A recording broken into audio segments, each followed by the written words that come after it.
Joining me now is Missouri Senator Eric Schmitt, a member of the Senate Armed Services, Judiciary, and Joint Economic Committees. Senator, it's great to see you this morning.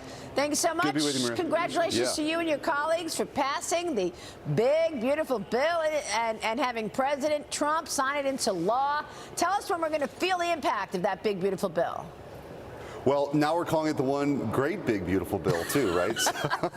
So I love it. I love it. But it's a big win. It's a beautiful win, and he signed it on that beautiful desk. But what it really means for American people is that they're not going to have their taxes increased by $4 trillion, which was thousands of dollars for the average family. You've got working class folks that'll have more money in their pockets now with no tax on tips, no tax on overtime. You've got historic investments now in school choice. You've got border wall funding. You've got military funding. All these things to keep America safe, all in this one bill. And I think what's really interesting, Maria, that doesn't get talked about a lot is what we really did was we front-loaded a lot of those priorities, so funding for several years, so the Democrats can't hold that money hostage. So you've got, $45 million or $45 billion for border wall construction. You've got $30 billion for ICE operations. You've got another $45 billion for detention centers.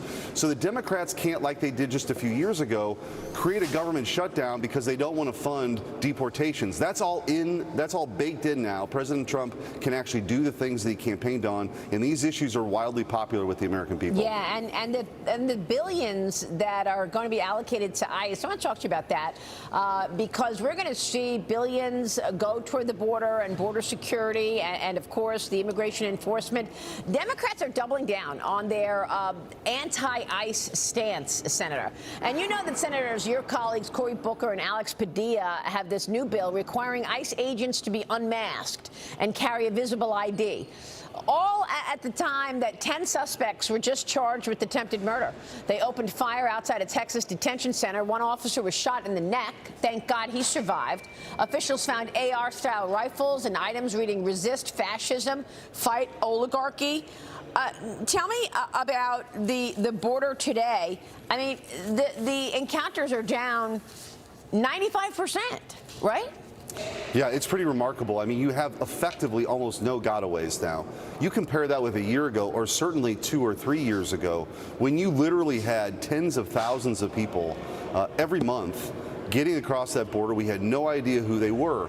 It's pretty amazing, actually, that you have now a secure border. And so you move to the next stage now, which is the deportation process. You meet mass migration with mass deportation. So President Trump ran on. The polling is sky high on it. It's what the American people want. They actually believe in sovereignty. They actually believe in borders. And so now President Trump has the ability to go do it. I do find it fascinating, though, that a lot of these senators from states that wanted to force children to wear masks all day long in school don't want to protect the identity of ICE agents who are under assault now, right? This is totally crazy. But the Democrats have now moved from fighting this on the electoral front. They lost. They've lost in court now. And now you have these rogue Antifa radicals now assaulting ICE officers. Everybody in this country, this ought to unite us. Everybody in this country ought to be condemning it. You just do not hear that from Democrats. Another thing you'll never hear the Democrats say, even if they condemn some level of violence, they'll never say, you know what, we need to take a step back and let ICE do their jobs. Because fundamentally, they don't think ICE should have jobs, and they don't think they should do jobs, and they want to defund ICE. And that's a big disconnect with the American people. Yeah, but President Trump is giving us more details now on the program that he's been working on to support farmers, something he told me first about 2 weeks ago in my exclusive interview. Watch this.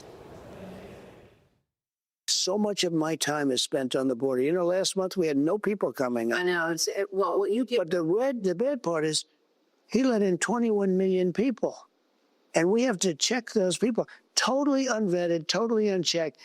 And 11,888 have murdered people. Half of them have murdered more than one person. People come in from gangs, from prisons. They emptied out. Are you backing away from this, though? Because recently you said, let's ease up on, taking in people who are working, hardworking, like in farms and hotels. I don't back away. What I do have, I cherish our farmers.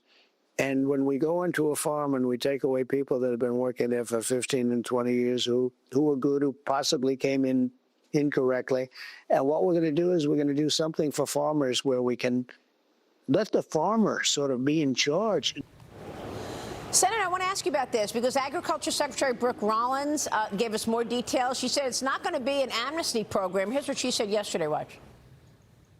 The president has been unequivocal that there will be no amnesty. The promise to America to ensure that we have a 100% American workforce stands, but we must be strategic in how we are implementing the mass deportation so as not to compromise our food supply. Ultimately, the answer on this is automation, also some reform within the current governing structure. And then also when you think about there are 34 million able-bodied adults in our Medicaid program. There are plenty of workers in America. Mass deportations continue, but in a strategic and intentional way as we move our workforce toward more automation and toward a 100% American workforce. So, Senator, what's your take on this? This is one of the president's core issues and policies, and that is securing our border. Yep, no amnesty. And I think President Trump was very clear about that yesterday. Secretary Rollins was very clear about that yesterday. And I think she's right. The answer here is technology and American workers. The American worker, as we've talked about on the show before, Maria, has had the double whammy of terrible globalist policies that have shipped their jobs overseas to cheap labor in, say, China, slave labor in China, and then the importation of cheap labor here at home. And so that's why you have a lot of people who've struggled to find work. They've been sort of priced out of the market with illegal and low-wage workers. And the answer here is opening those opportunities up for American workers. You just saw a food processing plant open up that, you had some folks who were arrested and sent away, and then you had American workers actually sign up and do those jobs. It's a myth that Americans don't want to work hard and don't want to do these jobs. Of course they will, but automation, technology, advancement, innovation is also going to be key for agriculture sector as well. Yeah. And of course, Joe Biden had a wide open border. We still don't know if that was Joe Biden's idea or the AutoPen's idea or Lisa Monaco's idea. We've got a new book out that's now detailing how it's called How Trump Retook the White House and the Democrats Lost America. This book says that Biden's former chief of staff, Ron Klain, was very upset upon seeing the former president's debate performance. Now, just over a year away, he said, "We are blanked." When asked about it, Klain told Fox News Digital, "I have nothing to add." Yeah, we are blanked. You can figure it out. The book also said that Kamala Harris ripped Democrat governors who expressed concerns about President Biden's mental decline. She told them, "Get in line, because this is about saving our expletive democracy, Senator." So they were all in on protecting Biden, having him stay behind the wheel even though he was not capable.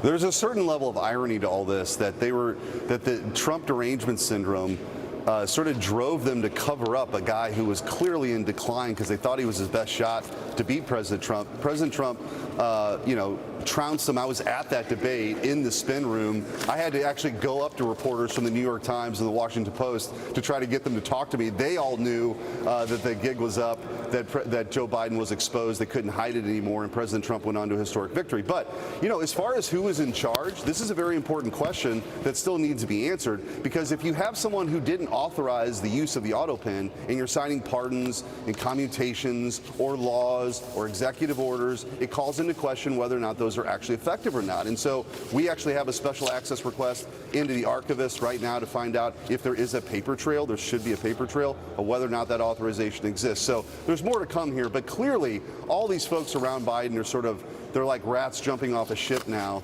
But at the time, they were all telling us, "Don't believe your lying eyes." So when I asked President Trump who he would like to see come in and testify over all of this, he said Lisa Monaco. And that, of course, was the deputy AG behind Merrick Garland. Senator, who do you want to see explain away what took place? I'd like to see sort of the roundup of the radicalized folks who wrote white papers for years, who somehow were in the middle of the Oval Office opening up our southern border. So you have a cadre of aides. Jill Biden clearly had a role in all of this. But this is like, I know that it's just crazy, actually, that we're having this conversation, that there was somebody in charge. Look at all the decisions that President Trump had to make in the last 2 or 3 weeks, right? You've got Iran, you've got NATO, you've got Big Beautiful Bill, you've got you winning on the nationwide injunction front. All these things that demand the full capacity of the President of the United States. Joe Biden was, losing his way, going in and out of the bathroom. And this is the biggest scandal I think we've ever seen in the United States of America in my lifetime. It's bigger than Watergate. Yeah. But the Democrats wanted to cover up, and their liberal media allies, their legacy media allies, were more than willing to do it because of their own TDS. It's real tragedy. We deserve answers. Absolutely extraordinary, and not to mention all the time that President Trump spends talking to the media. Right? I mean, unscripted. Right. He's there answering questions. He sat with me after the most pivotal week that he's had in his second term. He sat with me for an hour and a half. Senator, it's great to see you. Thank you, sir. You too, Maria.